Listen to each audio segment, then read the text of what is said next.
हाँ,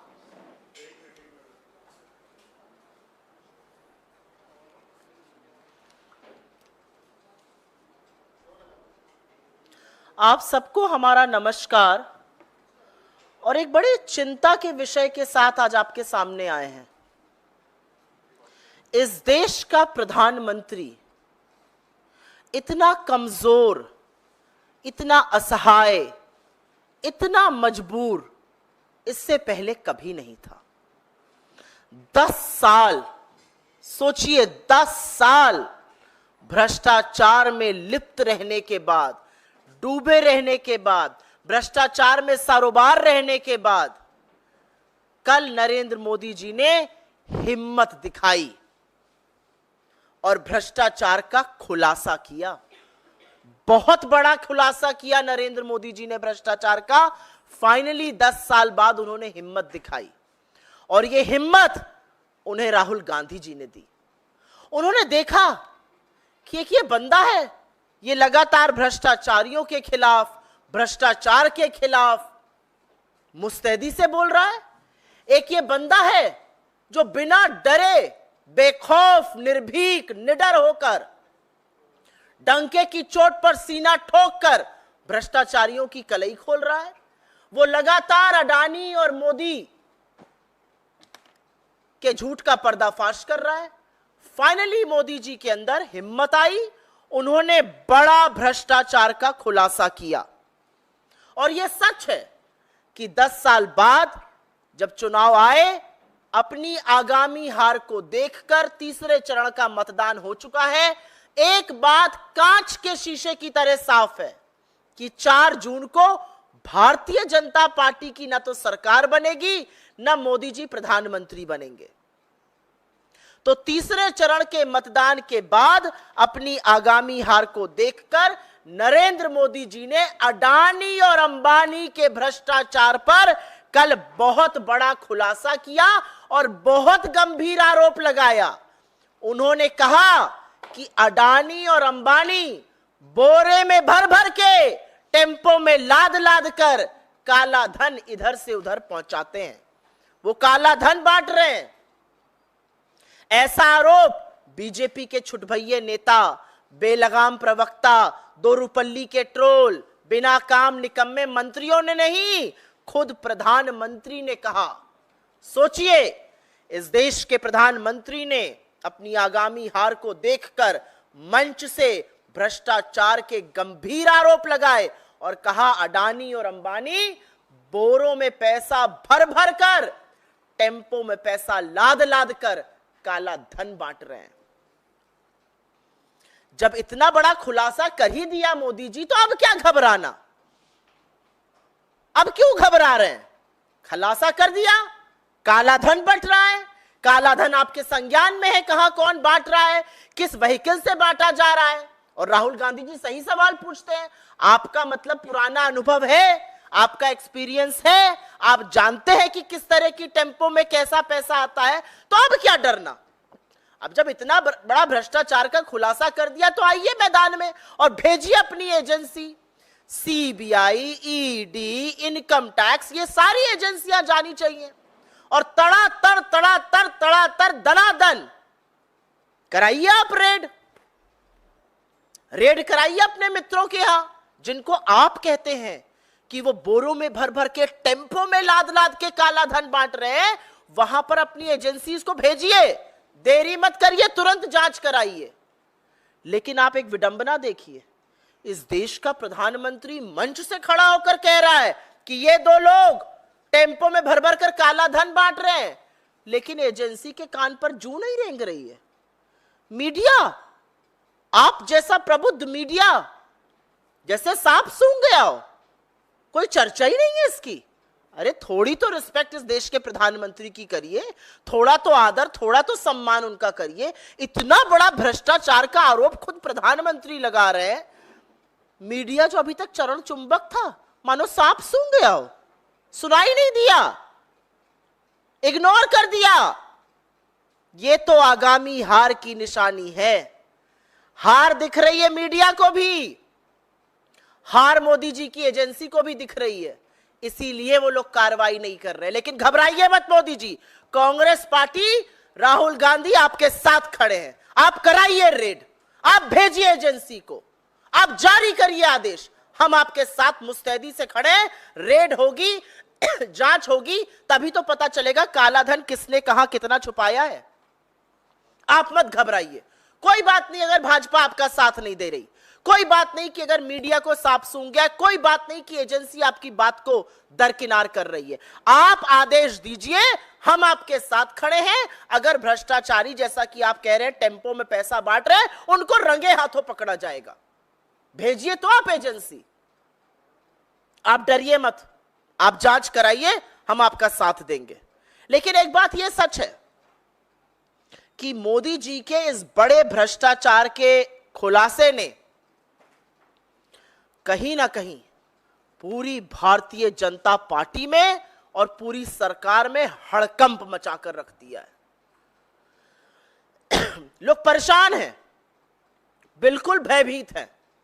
लोगों को लग रहा है कि अपनी हार को देखकर, घबराकर, नरेंद्र मोदी तो अपनी आंख की पुतली, अपने जिगर के कलेजे के टुकड़े, अपनी परछाई को अगर कुर्बान कर सकते हैं तो हम क्या चीज हैं, हमारी आहुति तो पहले दे दी जाएगी। इससे पार्टी में और सरकार में आतंक है। और सबसे ज्यादा डरे हुए अमित शाह जी हैं, बहुत डरे हुए हैं। उनको लग रहा है भैया ये आदमी तो अपनी आंखों की पुतली, अपने जिगर के टुकड़े, अपनी परछाई को कुर्बान कर देता है, मैं क्या चीज हूं। हार दिखी नहीं कि इन्होंने स्वाहा कर दिया अडानी अंबानी को, अपनी परछाई को, अपने अक्स को स्वाहा कर दिया जिस आदमी ने, उससे पूरी पार्टी डरी हुई है। और लगातार जो सरकार के अफसर हैं, जो डेप्यूटेशन पर दिल्ली पे आए हुए हैं, जो नरेंद्र मोदी जी के इशारों पर खूब इधर से उधर कर रहे थे, अब वो लोग लगातार लाइन लगा के खड़े हैं, भैया हमें अपने काडर वापस जाना है। ये डर जो है ये सिर्फ पार्टी में नहीं, ये अफसरों में भी सुनाई दे रहा है। अफसरों समझ गए सरकार बदलने वाली है, मोदी जी तो झोला उठा के चल देंगे, अब अगली सरकार आएगी, हिसाब होगा, कड़ा हिसाब होगा, और पूछा जाएगा कि नीति निर्माण सिर्फ अमीरों के लिए क्यों किया, गरीबों की बात क्यों नहीं करी, इस देश के संसाधनों को सिर्फ कुछ ही लोगों के हाथ में क्यों बांटा, यह सवाल पूछा जाएगा। और इसीलिए लोग जो है वो इच्छुक है, भैया हम डेप्यूटेशन पर आए थे, काडर अपना सेंटर छोड़ के काडर वापस जाना चाहते हैं। और भाजपा के नेताओं में तो भैया बड़ी आफत मची है। मैं एक छोटा सा वाक्य आपको सुना देती हूं, आप लोग को पता होना चाहिए, और उसके बाद अपनी बात जरूर करूंगी। आज सवेरे आप जैसे प्रबुद्ध न्यूज रूम के यहां से एक फोन आया। अडानी और अंबानी जी दोनों के बड़े बड़े नेटवर्क हैं। महामानव कल तेलंगाना में बोल रहे थे, तड़ातर फ्लैशेस चल रहे थे। भाई महामानव बोल रहे थे तो आप लोगों को तो 24 घंटे दिखाना ही पड़ेगा। खूब फ्लैश चला रही थी डेस्क, ये बोला, ये किया, ये कहा, ये राहुल गांधी को उन्होंने कर दिया, ये कांग्रेस को कटघरे में खड़ा कर दिया, ये गोला दाग दिया मोदी जी ने। एकदम से दो शब्द सुनाई दिए, अडानी और अंबानी। सख्ते में आ गए सब लोग, न्यूज रूम में सन्नाटा छा गया। अब सब लोग बिल्कुल चुप, ये क्या बोल गए। फिर उन्होंने आगे बोला ये लोग टेम्पो में भर भर के काला धन बांट रहे हैं। तो जो शिफ्ट एडिटर थे उन्होंने कहा निकालो निकालो, कट करो, लाइव से कट करो, ये क्या बोल रहे हैं इनको खुद नहीं पता है। लेकिन चीफ एडिटर तो साहब अभी आके इंटरव्यू करके आए थे, मोदी जी का चरण वंदन करके आए थे।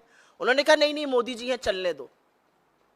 3-4 मिनट चलता रहा। अडानी अंबानी को गाली पे गाली पड़ रही है। बोला जा रहा है काला धन चला रहे हैं, बोला जा रहा है टेम्पो में भर भर के बांट रहे हैं। तब तक तो आ गया मोटा भाई का फोन। उन्होंने कहा ये आदमी हमें गालियां दे रहा है, ये आदमी हमें काला धन बोल रहा है और आप चला रहे हैं। तो बहुत सारे लोगों की नौकरी कुछ न्यूज रूम में खतरे में आ गई है। ये आपकी जानकारी के लिए बस मैं बता दूं। लेकिन आज सवेरे कुछ तस्वीरें आई। ये टेम्पो के बाहर की तस्वीर है, ये टेम्पो के बाहर की तस्वीर है और ये टेम्पो के अंदर की तस्वीर है। इन्हीं टेम्पो में भर भर के काला धन बांटने की बात मोदी जी कर रहे हैं। एक टेम्पो में खुद चढ़ रहे हैं, एक में बैठे हुए हैं, बहुत मस्त लग्जरी आराम से अडानी जी के साथ। टेम्पो के बाहर की, टेम्पो के अंदर की तस्वीरें। यही तस्वीर तो दिखाई थी राहुल गांधी जी ने, याद है ना आप सबको। नरेंद्र मोदी जी से भ्रष्टाचार का खुलासा अगर किसी ने कराया है तो राहुल गांधी ने कराया है, क्योंकि लगातार उन्होंने अडानी और मोदी की बखिया उधेड़ी है। उन्होंने अडानी अंबानी जो संसाधनों पे जमकर बैठे उसकी बखिया उधेड़ी है। तो यही अंदर बाहर की तस्वीरें हैं। लेकिन जनता से हम ये कहना चाहते हैं, आप मत घबराइए। इन्होंने 22 अरबपति बनाए हैं, हम लाखों करोड़पति बनाएंगे। और सिर्फ खाके की हम पेपर पे नहीं बनाएंगे, हम आपके अकाउंट में लाखों रुपए भेजेंगे। और ये हमारा वादा है इस देश की जनता से कि महालक्ष्मी योजना से, जहां पर एक औरत के अकाउंट में 1 लाख रुपए सालाना जाएगा, गरीब महिला के अकाउंट में वो लखपति बनेगी। हमारा वादा है हर डिग्री हर डिप्लोमा धारक से कि अप्रेंटिसशिप एक्ट के अंतर्गत आपको 1 लाख रुपए सालाना 8500 रुपए महीने का स्टाइपेंड देंगे।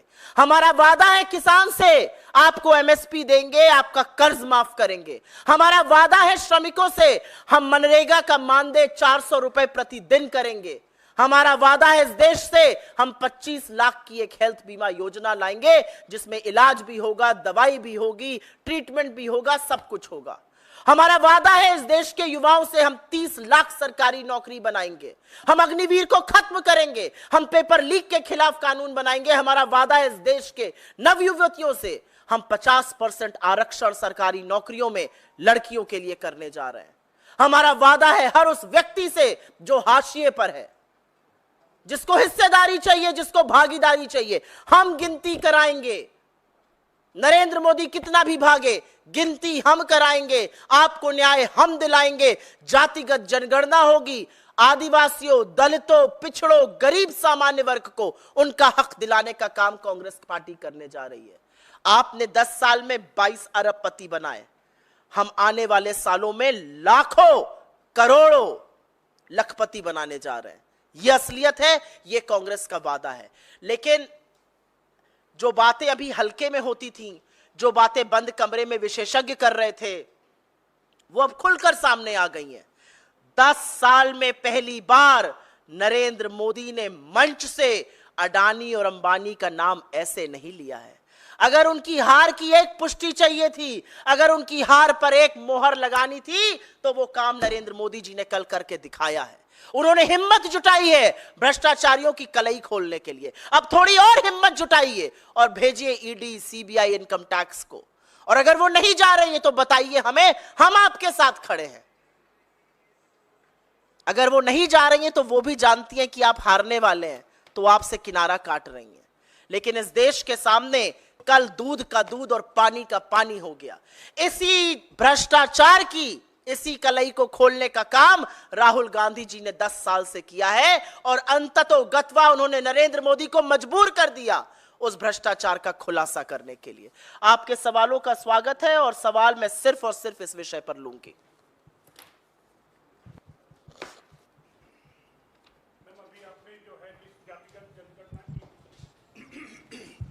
अभी आपने जिस जातिगत जनगणना की बात की कि राहुल गांधी ने कहा कि सरकार आएगी जातिगत जनगणना कराएंगे, उसी पर कल केंद्रीय मंत्री रामदास अठावले ने कल अपने आवास पर एक प्रेस वार्ता की, कहा कि हमने सरकार से काफी पहले से मांग की, हमने पत्र लिखा है कि इस देश में जातिगत जनगणना हो, उस आधार पर लोगों को आरक्षण मिले। यह सरकार में शामिल एक मंत्री का बयान है। अपने आप कलई खुल रही है, यह डूबता जहाज है और अभी देखिए इसको छोड़ छोड़ के कौन भागता है। इस डूबते जहाज के महानायक ही अपने मित्रों को पहले डुबोए दे रहे हैं। जो नरेंद्र मोदी जी ने कल कहा उसको हल्के में मत लीजिएगा। जिस आदमी ने 10 साल अडानी और अंबानी का नाम नहीं लिया, उसको नाम इसलिए लेना पड़ा क्योंकि उसको अपनी हार सामने दिख रही है। तो ये डूबता जहाज है। अभी तो इनके घटक दल कह रहे हैं कि ये जातिगत जनगणना की मांग कर रहे हैं, धीरे धीरे इनकी पार्टी के लोग भी कह रहे हैं। सुनिए, बदलते वक्त की जो आहट है वो जोर जोर से गूंज रही है। सुनने वाला सुन रहा है क्योंकि वोटर ने मन बना लिया है। आप आरक्षण के खिलाफ रहिएगा, आप संविधान को नष्ट करने का काम करिएगा, संविधान को बचाएंगे हम। आरक्षण सुनिश्चित हम करेंगे और हम ये सुनिश्चित करेंगे कि जो हाशिए पर लोग हैं उनको प्रतिनिधित्व मिले, उनको मुख्य धारा में आने का मौका मिले। मैम एक सवाल और है, कल स्मृति ईरानी ने जिस तरह से राहुल गांधी को चैलेंज दिया था, उसके जवाब में आपने स्मृति ईरानी से कहा है कि जगह आप उनकी एंकर, उनके सवाल उनका, आप कहीं भी उनसे मुकाबला करने को तैयार मैं हैं। विषयांतर नहीं होना चाहती हूं, लेकिन इस सवाल का जवाब दे देती हूं। जिस व्यक्ति का वजूद ही यह था कि वो राहुल गांधी के खिलाफ चुनाव लड़ती हैं, उनके वजूद की हवा निकल गई, क्योंकि अब वो हमारे एक बड़े कर्मठ कार्यकर्ता से हारने की कगार पर है। तो आपका इतना कद नहीं है कि आप मेरे शीर्ष नेतृत्व से बात करिए, आप मुझी से निपट लीजिए। और मैंने चुनौती देके स्मृति ईरानी से कहा है, जगह आपकी, दिन आपका, वक्त आपका, मंच आपका, एंकर आपका, मुद्दा आपका, जहां चाहिए वहां बुलाइए, मेरे साथ एक बहस करके दिखा दीजिए। जिस मुद्दे पर आप चाहिए, महिला सुरक्षा, इकोनॉमी, वर्ल्ड अफेयर्स, जिस मुद्दे पर, जिस जुमले पर आप फेंकती हैं, उस जुमले पर बहस करिए। आपके साथ बहस करने को मैं तैयार हूं, क्योंकि आप मुझसे पहले बहस में निपट लीजिए। मेरा शीर्ष नेतृत्व तो आपकी पहुंच के भी बहुत बाहर है। मैं चाहती हूं पहले आप इस पर सवाल पूछिए जो प्रधानमंत्री ने कलई खोली है। आप लोगों को न्यूज रूम में सकते में थे, यहां पर आप लोग भी थोड़े सकते में लग रहे हैं, काहे घबरा रहे हैं? अरे जब प्रधानमंत्री नहीं घबरा रहे हैं, प्रधानमंत्री नाम बोल रहे हैं, आप लोग काहे घबरा रहे हैं? भाई खोलकर पूछिए। अच्छा मैम, आप कह रहे हैं कि बहुत सारे लखपति बनाएंगे और अडानी और अंबानी देश का मुद्दा है, लेकिन इसी मुद्दे को उलट होकर काउंटर किया जा रहा है अलग अलग रैलियों में, और कहा जा रहा है कि देश को रंगभेद की नीति पर बांटा जा रहा है, और ये लग रहा है कि मुद्दे को भटकाने की वजह से कांग्रेस को इसका नुकसान उठाना पड़ सकता है मौजूदा चुनावी प्रचार में। इस चुनाव में मुद्दा बेरोजगारी है, इस चुनाव में मुद्दा महंगाई है, इस चुनाव में मुद्दा बढ़ती हुई आर्थिक असमानता और गरीबी है, इस चुनाव में मुद्दा 22 लोगों के हाथ में 70 करोड़ लोगों के बनाम संपत्ति है, और इस चुनाव में मुद्दा आरक्षण है और संविधान की रक्षा है। इसके अलावा, इसके इतर दूसरा कोई मुद्दा नहीं है, और हम पूरी तरह से मुद्दे पर टिके हुए हैं। हम जिस भ्रष्टाचार की कलई खोल रहे थे, हम बार बार कह रहे थे आपने कुछ ही पूंजीपतियों के हाथ में इस देश के सारे संसाधन, इस देश की सारी संस्थाएं, इस देश की सारी जागीर दे दी। आज वो बात मोदी जी भी कह रहे हैं। नरेंद्र मोदी को भी 10 साल बाद अंततोगत्वा ये कहना पड़ रहा है कि मेरी परछाई अडानी और अंबानी बोरे में भर भर कर, टेम्पो में लाद लाद कर, जिन टेम्पो में मैं बैठता हूं, जिन टेम्पो के बाहर और अंदर की तस्वीरें हैं, मोदी जी को भी कहना पड़ रहा है इन्हीं टेम्पो में भर भर कर वो काला धन बांट रहे हैं। यही बात तो राहुल गांधी जी भी कह रहे थे, अब मोदी जी भी वही बोल रहे हैं। लेकिन अभी आप प्रधानमंत्री हैं, सत्ता आपके हाथ में है, कराइए जांच।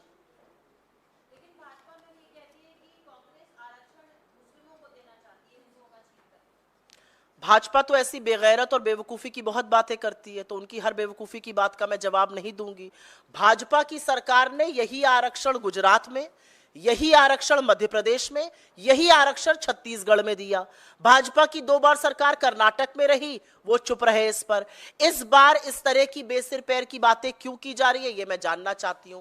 आरक्षण का मुद्दा एक है, आरक्षण का मुद्दा है कि जिस आरक्षण के खिलाफ भारतीय जनता पार्टी सदैव से, जिस आरक्षण, दलित, पिछड़े, आदिवासियों के आरक्षण के खिलाफ आरएसएस शुरू से, चाहे वो मोहन भागवत हो, चाहे उनके गुरु गोलवलकर हो, लगातार आरक्षण के खिलाफ है।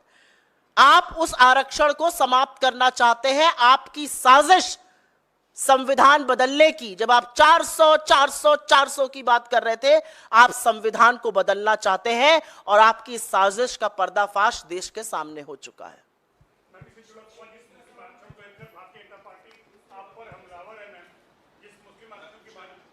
ओनली ऑन दिस टॉपिक मैंने इसका जवाब दे दिया है। बिल्कुल है, उनके घटक दल आंध्रा में टीडीपी में, उनके घटक दल कर्नाटक में ये दिए थे। हाँ बताइए। मैम, अमित मालविया ने आज ट्वीट किया है और वो कहते हैं कि प्रधानमंत्री की आर्थिक सलाहकार परिषद है, उसके आंकड़े के मुताबिक उन्होंने ट्वीट किया है। मैं इस मुद्दे पर सवाल लूंगी, इस मुद्दे पर। ये टेम्पो है ना, टेम्पो देख रहे हैं आप लोग, इस टेम्पो में भर भर कर काला धन बांट रहे हैं अडानी जी, इस पर सवाल कीजिए ना। अच्छा, आप वाले भी सख्ते में आए होंगे कल, फ्लैशेस तो वो भी तड़ातड़ महामानव बोल रहे हैं, फ्लैश पे फ्लैश चलाना है, फिर एकदम से अडानी और अंबानी जी का नाम आ गया। अब क्या करे भाई, एक ने कहा निकलो निकलो, लाइव से निकलो, एक ने कहा नहीं नहीं मोदी जी बोल रहे हैं। फोन आप ही के यहाँ आया था?